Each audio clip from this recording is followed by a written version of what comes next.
Delivery boy का काम शुरू किया है। बुल्ली सुबह 10 बजे से रात 10 बजे तक पिज्जा डिलीवर करता है। बुल्ली अपनी शिफ्ट का लास्ट पिज्जा डिलीवर करके जैसे ही स्टोर पहुंचा, बॉस ने बुल्ली को देखते ही डांटना शुरू कर दिया। बुल्ली, तुमने टाइम देखा है, पूरे आधे घंटा लेट हो तुम। तुम्हें पता होना चाहिए कि हमें टाइम पर पिज्जा डिलीवर करना होता है, वरना इस नुकसान के पैसे तुम्हें अपने पास से देने पड़ेंगे। पिछले आधे घंटे से ये पिज्जा यहाँ पड़ा हुआ है, जाओ इसे जल्दी डिलीवर करो।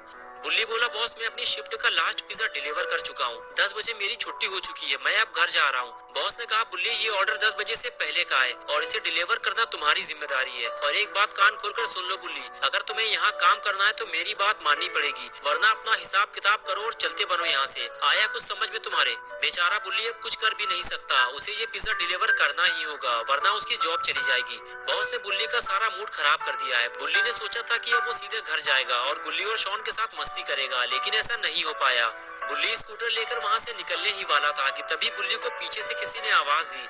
बुल्ली ने जैसे ही पीछे पलट कर देखा तो उसका खराब मूड फिर से ठीक हो गया, क्योंकि अपना पॉटी बॉय शॉन बुल्ली को लेने के लिए पिज्जा स्टोर आया है। बुल्ली के पास पहुंचते ही शॉन ने बुल्ली से पूछा, बुल्ली तुमने तो कहा था 10 बजे तुम्हारी छुट्टी हो जाती है, लेकिन अभी 10:30 बज चुके हैं और तुम अभी भी पिज्जा की डिलीवरी कर रहे हो। बुल्ली बोला, यार शॉन मैं अभी अपनी शिफ्ट का लास्ट पिज्जा डिलीवर करके आया हूँ, लेकिन बॉस ने मुझे ये 2 पिज्जा फिर से थमा दिया और बोला कि अगर मैंने उनकी बात नहीं मानी तो वो मुझे नौकरी से निकाल देंगे। चलो जल्दी से इस पिज्जा की डिलीवरी करके घर चलते हैं। ये कहकर बुल्ली और शॉन वहाँ से चले गए।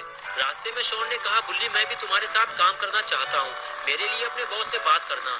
बुल्ली ने कहा, नहीं शॉन, मेरा बॉस बहुत ही खड़ूस आदमी है, मैं खुद ये जॉब छोड़ने की सोच रहा हूँ। शॉन ने कहा, ठीक है बुल्ली, अब तुम जहाँ भी काम करोगे मैं भी तुम्हारे साथ काम करूंगा। और इस तरह बातें करते हुए दोनों पुराने पुल के करीब पहुंचे। बुल्ली को उसी पुल के नीचे से जाना था, लेकिन तभी बुल्ली ने उस पुल के नीचे से आती हुई एक दर्द भरी आवाज सुनी और फौरन अपना स्कूटर रोक दिया। स्कूटर रुकते ही शॉन भी गाड़ी से नीचे उतर गया और बुल्ली से पूछने लगा, बुल्ली तुमने यहाँ स्कूटर क्यों रोक दिया? यहाँ आसपास तो कोई घर भी नहीं है, तो फिर तुम ये पिज्जा किसको देने वाले हो? बुल्ली ने कहा, शॉन लगता है तुमने वो दर्द भरी आवाज नहीं सुनी जो मैंने सुनी है, और वो पुल के नीचे से आ रही थी, मुझे जाकर देखना होगा। और उसके बाद बुल्ली ने अपना स्कूटर बंद किया और धीरे धीरे आगे बढ़ने लगा।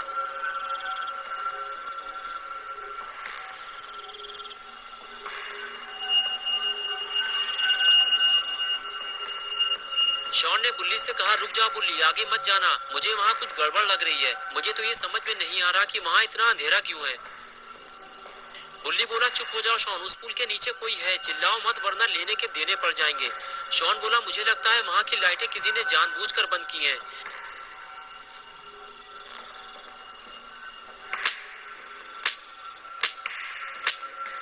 बुल्ली बोला, शॉन अगर तुम्हारे पास टॉर्च हो तो जल्दी निकालो, जल्दी। शॉन बोला, हाँ मेरे पास टॉर्च है, अभी निकालता हूँ।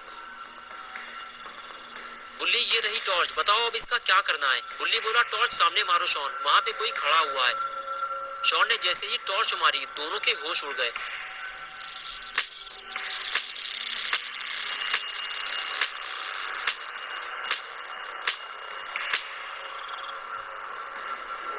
बुल्ली बोला, शॉन टॉर्च बंद करो जल्दी, वरना वो हमें देख लेगा।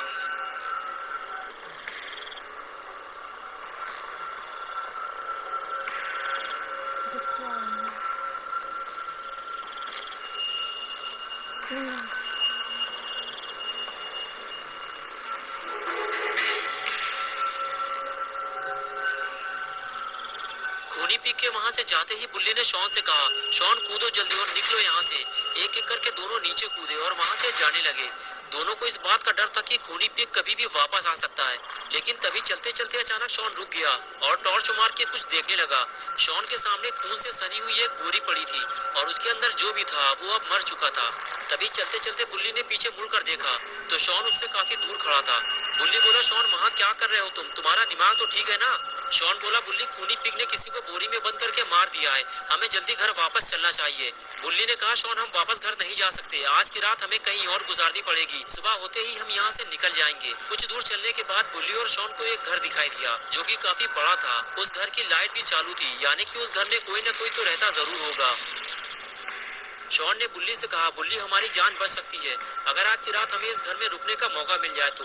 बुल्ली ने कहा, मुझे नहीं लगता कोई हमें जाने पहचाने बिना अपने घर में रात गुजारने देगा, हमारे आसपास कोई है शॉन, हमें ये काम जल्दी करना होगा। शॉन बोला, मुझे लगता है आज की रात हम दोनों मरने वाले हैं बुल्ली, हमारे पास खूनी पिग से लड़ने के लिए कोई हथियार भी नहीं है। और फिर दोनों बातें करते हुए घर के दरवाजे तक पहुंचे और दरवाजा पीटने लगे।